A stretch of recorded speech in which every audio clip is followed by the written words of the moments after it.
It's 5:51 in the morning, and you're flat on your back staring at that water stain on your bedroom ceiling, the one that's kept the same shape for as long as you've lived in this apartment. Except this morning it looks strange because you never actually drifted off. Somewhere around 1:30 you gave up pretending to try and just lay there, cycling 6 numbers through your head again and again until they stopped feeling like numbers at all and started feeling more like a sentence that never quite ends. The confirmation page from the state lottery site is still glowing on your phone on the nightstand, right where you left it 3 hours ago after checking a 4th time that it wasn't some scam page dressed up to look legitimate. $540 million. You say it once, quietly, into the empty room, the way you test a word to see if it still means anything after you've repeated it too many times. Your alarm still goes off at 6:15 because some stubborn part of your brain hasn't caught up yet and still thinks you have a shift at the call center this afternoon. You shut it off and sit on the edge of the mattress for a long stretch, bare feet flat on the cold floor, and notice your hands are trembling just slightly. Not fear exactly, more like leftover adrenaline with nowhere left to go. You make coffee the way you always do, and it's while you're standing at the counter listening to the machine hiss that the full weight of it actually lands on you. Not as excitement, but as a very specific, very quiet dread. You genuinely have no idea what happens next. Nobody ever teaches you what happens next. By 7:50, you're in your car heading downtown, the ticket sealed inside a plastic sandwich bag in your coat pocket, because somewhere in last night's sleepless scrolling, you read that sun exposure and smudged ink can void a claim. And you're not taking chances with a slip of paper currently worth more than your entire neighborhood combined.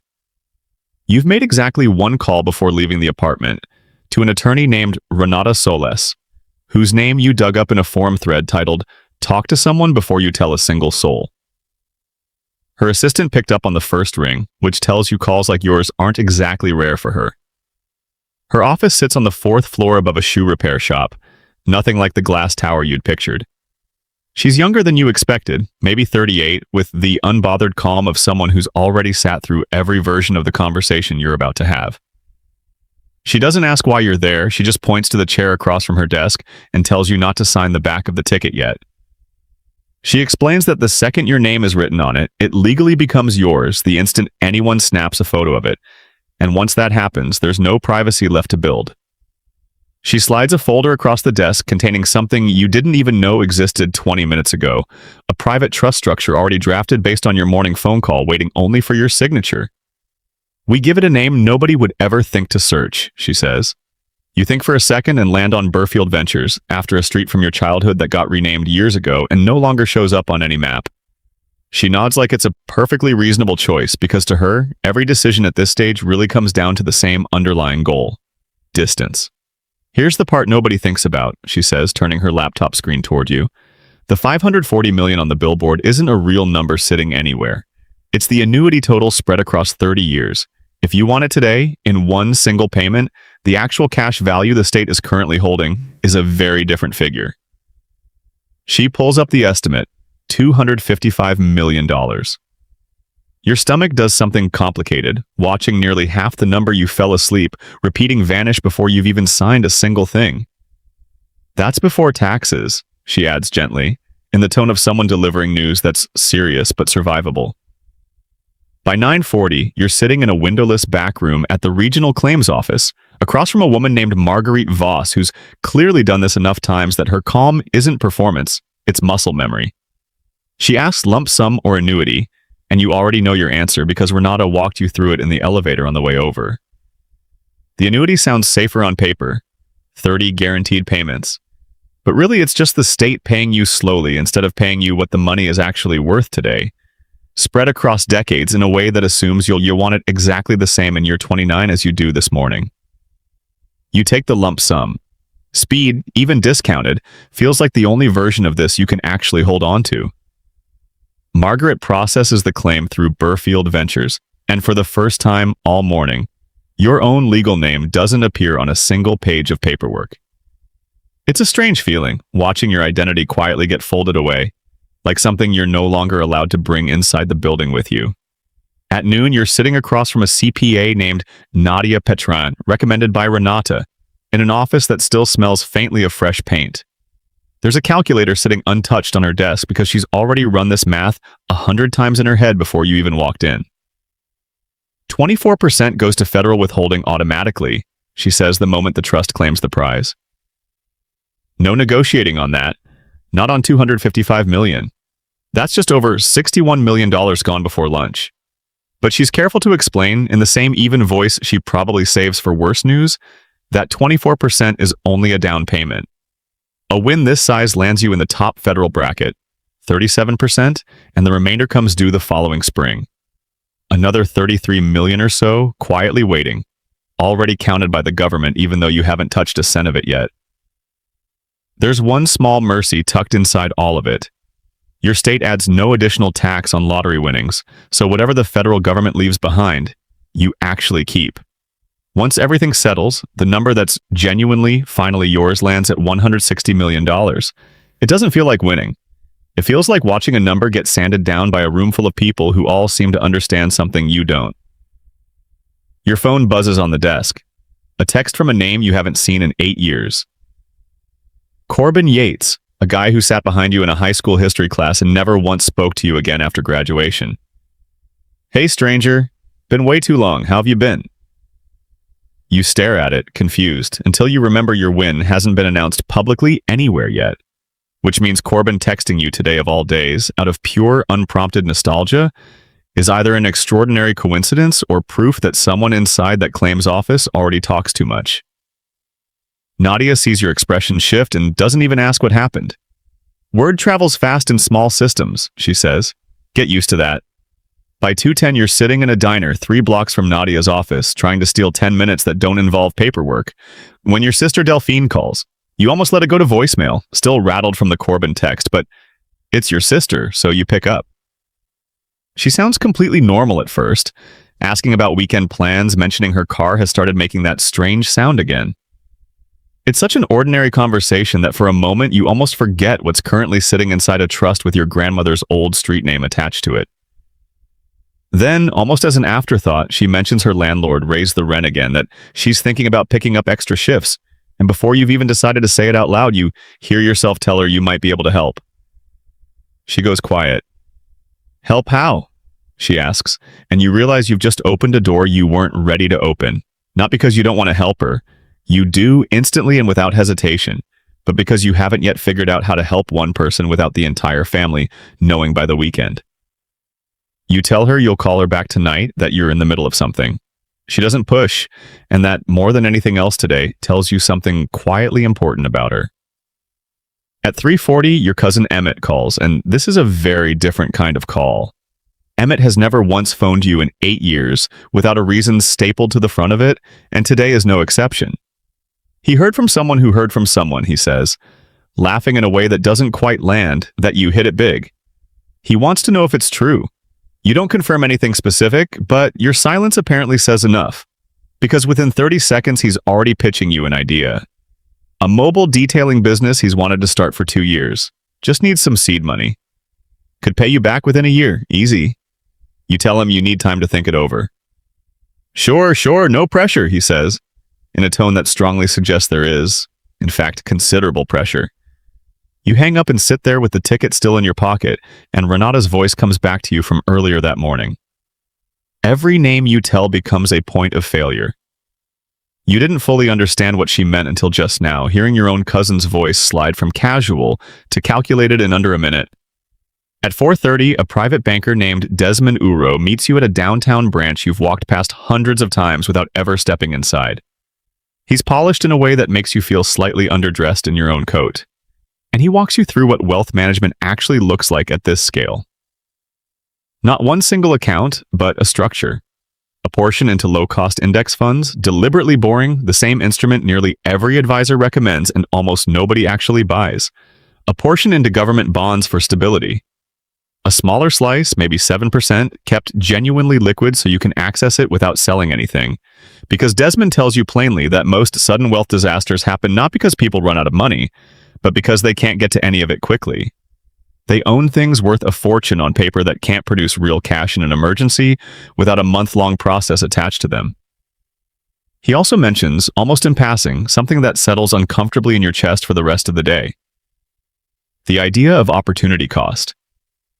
Every dollar spent today on something that loses value, a car, a watch, a boat, is a dollar that will never grow for you again. It's not a lecture, just arithmetic. A dollar invested today at a reasonable long-term return roughly doubles every 10 years. A dollar spent today is simply gone. He's not telling you to spend nothing. He's telling you to notice the difference between spending and disappearing. At 6:05, still buzzing from that meeting, you drive past a dealership you've slowed down in front of for years without ever once pulling in. Today, for the first time, you actually turn into the lot. A salesman named Trent greets you before you've even fully opened the car door, and within 4 minutes, you're sitting inside a glossy, dark green SUV that costs more than the house you grew up in, engine running, leather smelling like an entirely different life. Trent is good at his job. He talks about financing terms you don't need, about how a vehicle like this announces something the second you pull up anywhere. For about 90 seconds, you almost sign. Then you think about Desmond's voice from an hour earlier, about the dollar that stops growing the instant you spend it. And you think about the $540 million on the billboard that had already shrunk to $160 million before lunch. And you realize you're sitting in a showroom 2 hours after learning exactly how fast large numbers disappear, about to make one disappear even faster on purpose for leather seats. You tell Trent you need to think about it. He hands you a business card with obvious disappointment, and you drive away in your own car, older, quieter, and somehow the first decision all day that actually feels entirely yours. By 7:30, you're back home and your phone hasn't stopped buzzing since the diner. Messages from numbers you don't recognize. From a group chat you muted 2 years ago, suddenly alive again. From a former coworker casually asking if you want to grab lunch sometime soon. You put the phone on silent for the first time all day and sit in the quiet. It's in that quiet that a text arrives from someone different. Ren, a friend from your old apartment building you haven't spoken to in months. Not because anything ever went wrong, just because life got busy. No reason, just thought of you today. Hope things are good. No mention of the news, because she has no idea yet. No ask tucked underneath it. Just a person checking in on an ordinary Tuesday for no reason at all. You sit with that message longer than you sat with any single piece of paperwork today. You realize quietly that you've spent the entire day learning to tell almost instantly the difference between people reaching toward you and people reaching for whatever is now attached to your name. Ren's text is the first one all day that doesn't ask you for anything at all. At 9, you call Delphine back the way you promised. This time, you tell her everything, not the exact number. Not yet, but enough that you won. That it's real, that you're figuring out how to help without it turning into news inside the family group chat by morning. She's quiet for a long moment, and then she says something that catches you off guard. You don't have to fix everything tonight. It's such a small sentence, but it's the first thing anyone has said to you all day, without an angle folded into it somewhere. Something in your chest loosens slightly for the first time since 5:51 this morning. You tell her about the rent. You tell her you'll cover it quietly through the trust, exactly the way Renata explained it. No headline, no announcement, just a problem that quietly stops existing without anyone needing to know why. She doesn't argue. She doesn't ask for more than what you offered. That, more than the $160 million, $60 million sitting somewhere with a made-up street name attached to it, feels like the only real proof all day that something in your life is still exactly what it was yesterday. By 10:30, you're back at your kitchen table, the same one you sat at 3 years ago, filling out unemployment paperwork during a slow stretch between jobs. And it strikes you that the room looks exactly the same. Same crack in the tile, even though nothing about your life technically is the same anymore. You open your laptop and look over the numbers Desmond sent you, the index fund allocation, the bond ladder, the small reserve slice of liquid cash. And for the first time all day, instead of feeling like the money is happening to you, it starts to feel like something you're actually steering yourself. You think about Emmett's detailing business pitch, about Corbin's text out of nowhere, about the SUV you almost signed for out of nothing but adrenaline and a stranger's well-rehearsed pitch. You think about how none of those moments were really about money at all. They were about attention, about being seen differently within hours of a number nobody was even supposed to know about yet. And you think about Ren's message, the only thing all day that arrived with absolutely nothing attached to it. You don't sign anything else tonight. You don't call Emmett back. You send Delphine a message confirming the rent is handled, and she replies with a single heart and nothing else. Somehow that's the message you reread twice before finally setting the phone down. At 11:50, lying in the same bed you woke up in 17 hours earlier, staring at the same water stain on the ceiling, you realize the day didn't teach you how to be rich. Nobody explained that today, not Renata, not Nadia, not Desmond. What today actually taught you, in pieces scattered across one long Tuesday, is how quickly the people and things around you start rearranging themselves the moment they sense a number attached to your name. How fast certain relationships reveal themselves as transactions you never agreed to, and how rare it is across an entire day to receive even one message that wants nothing back. You still don't know what tomorrow looks like. You don't know what you'll say to Emmett, or whether Corbin will text again once the news becomes official, or how long you can keep answering fine, just busy, to people who have no idea what busy has actually meant today. But you know one thing clearly now, more clearly than you understood it at 5:51 this morning, staring at a confirmation page you half suspected was fake. The money changed by the hour today. 255 million by mid-morning, 160 million by lunch. A little less once you factored in what Desmond called the cost of doing this properly. But the people around you changed by the minute, and that you're only now starting to understand is the part no financial advisor ever puts in the paperwork. Somewhere between the claims office and the kitchen table, you stopped asking how much you had won and started quietly counting how many of the people who reached out today actually reached for you. You fall asleep before you finish counting.